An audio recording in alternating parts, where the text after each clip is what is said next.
This is my WWE Summerslam 2008 review. Definitely gotta say a very good pay-per-view. The opening matchup was Jeff Hardy versus MVP. Definitely a good, exciting opener. A lot of good back and forth action. Really good opener. Glad they at least put something good as the opener. These two, like I said, worked very well with each other. A lot of good back and forth action. And just a lot of good stuff in here. And MVP actually does pick up the win. I know that some people probably were shocked by that. Definitely glad he's won this match. Hopefully at some point, since he won this, later on down the line, he'll get a title shot against Triple H. That would be something good to see. Picks up the victory after you see Shelton Benjamin come out there, try to interfere, cost Jeff Hardy the match. Then you see MVP down the ring. Jeff Hardy tries to hit the Swanton bomb. MVP moves out of the way, and then MVP does his little drive-by kick to Jeff Hardy in a very good match. MVP picks up the victory in a 2 3/4 star match. Definitely a very good opener. Then up next was the winner-takes-all match for the winners get the IC and the women's title. Mickie James and Kofi Kingston, defending champions, versus the challengers, Santino Marella and Beth Phoenix. And this was just what I expected. It wasn't a good match, but you did see some good stuff between Beth Phoenix and Mickie James in this match. But this match served its purpose. That's the one thing it did. It was, served its purpose. It was supposed to be, that sports entertainment match, the match that was just put together for your enjoyment, and a lot of good comical stuff from Santino Marella. That's the one thing he does do great.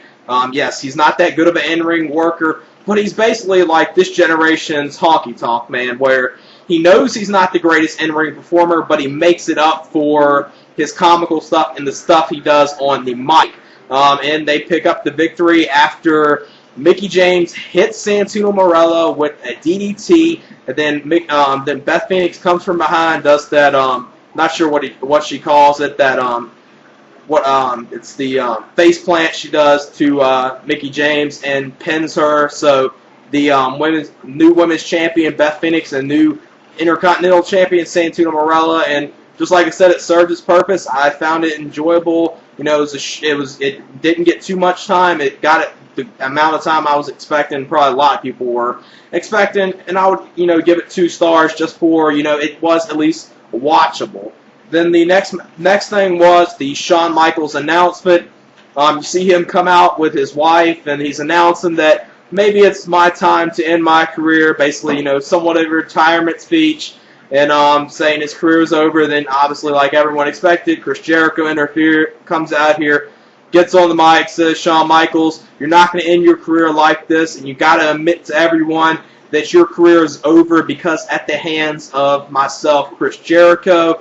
And, just a good overall segment. Then you see at the end of this segment, Chris Jericho tries to punch Shawn Michaels. Shawn Michaels ducks it, and Chris Jericho accidentally punches Shawn Michaels' wife. So obviously this is going to build up to probably a match with these two at the Unforgiven pay-per-view. Definitely enjoying their feud, and definitely, them two are putting together very good matches with each other. And I would say that, his wife, they had her oversell the punch a little bit, but I guess they did it due to the fact that, she's a woman, she's not a worker, and, they wanted to make it look more believable. And actually, it did look like Jericho did hit her really dead in the face, because you saw her lip bruised after this match, at least puffed up. So definitely, it looked like a legit punch. So that was the one thing. It did look legit. And, just a good overall segment. The next match up was for the ECW title between Matt Hardy versus Mark Henry. I'm not going to talk that much about this. It's basically a 30-second match. You see Matt Hardy hit the Twist of Fates, goes for the pin. Tony Atlas pulls him outside the ring. That gets Mark Henry DQ'd. So Matt Hardy picks up the victory by disqualification. So still the ECW champion is Mark Henry. So obviously these two are probably going to have another match at the Unforgiven pay-per-view coming up on September 7th. I'm glad this match didn't get that much time. They just did it this quick. But something like this could have been a segment on the ECW show on Sci-Fi and not put on pay-per-view. It didn't really make sense being on the pay-per-view if you were just going to do it like this. And since it was not a match at all, only 30 seconds, I'm not even going to give this match a rating. Then next up was the JBL versus CM Punk match for the World Heavyweight title. And this, at least in my opinion, shocked me a lot. I wasn't expecting anything good from this match, but these two put on a very good match. It wasn't a long match. It was about 10 to 15 minutes. A lot of good back and forth action, a lot of stiff work from both of them, which I was expecting at least a lot of good stiff work in this match between JBL and CM Punk, because they both do like working stiff. So I know CM Punk definitely liked working that in this match. Just a lot of good back and forth action, and CM Punk actually keeps a hold of the title by pinning JBL after the go to sleep onto JBL. So JBL is still CM Punk is the world champion still. And before that, there was a sick leg lariat that CM Punk hit JBL with, and JBL cracked the back of CM Punk's head, and his head was busted open this match.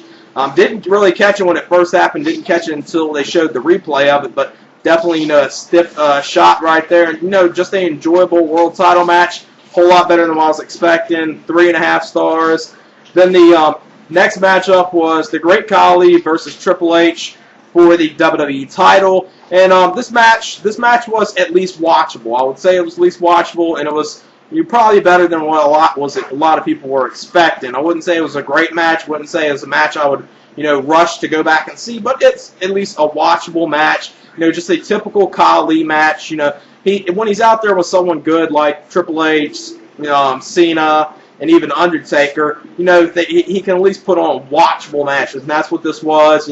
Saw him utilize his size in this match, and Triple H ended up hitting the pedigree after a few attempts onto Khali, so Triple H is still the world champion. So on this pay-per-view, none of the world titles changed hands. Then the next matchup was the first time in that match. I would give 2.5 stars.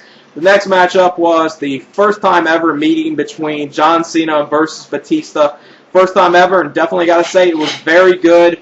Definitely enjoyed it a lot. A lot of good back and forth action. These two really worked well together. But one thing I do got to say, they didn't put everything into this match. Obviously, they're going to have another match down the line, so they didn't put everything into this match. But a lot of stuff you saw Batista, pull out some stuff you would never see him pull out. You saw him pull out Figure 4 in this match. You see him pull it out sometimes, but not that often.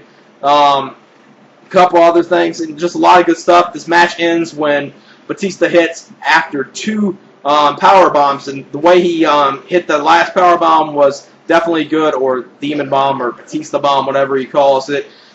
Cena was going up to the top. He was going to do the leg drop to the back of Batista's leg. Batista caught him, hit him with the power bomb. Just a very, very good match. 4 1/4 stars. Now, some people might think I'm overrating it a little, but I really don't care. I thought it was, very, very enjoyable match to put on a very, very good match. Really enjoyed it a whole lot. And then the main event was the Hell in a Cell between Edge versus Undertaker, and this was definitely an enjoyable Hell in a Cell. They utilized the cage very well. During this match, you saw the cage get busted open after Edge speared Undertaker through the cage door, one of the cage sides. They got outside, fought around the announce tables. Undertaker got speared from Edge after Edge dived over 2 announce tables onto him. So 2 spears right there. Then he gets speared again later in the match. There was a couple table spots in here. The end of this match comes when after Edge takes a choke slam from the top rope to 2 tables placed on top of each other. Then a couple minutes later after that, you see Undertaker hit the Tombstone Piledriver onto Edge. So Undertaker wins this match, probably like a lot of people were expecting, but definitely a good Hell in a Cell. I would give it 4 1/4 stars. Almost tempted to give it 4.5, but I thought that would be highly overrating it. But it was definitely a good Hell in a Cell. Definitely enjoyed it. 4.5 stars. Then after this match, you saw Undertaker beat up Edge a little more. There was 2 ladders placed up. Edge was placed on one of the ladders. Undertaker was on the other one. And Undertaker said, "You're going to hell, Edge." Choke slammed him from the ladder to the ring, and the ring caved in. That's the way the pay-per-view ended, with Undertaker standing tall on top of one of the ladders. And definitely, a very good pay-per-view. This pay-per-view delivered past my expectations. I would definitely recommend it to anyone. Easily 9 out of 10. One of WWE's best pay-per-views of the year. And yeah, that's it. Peace.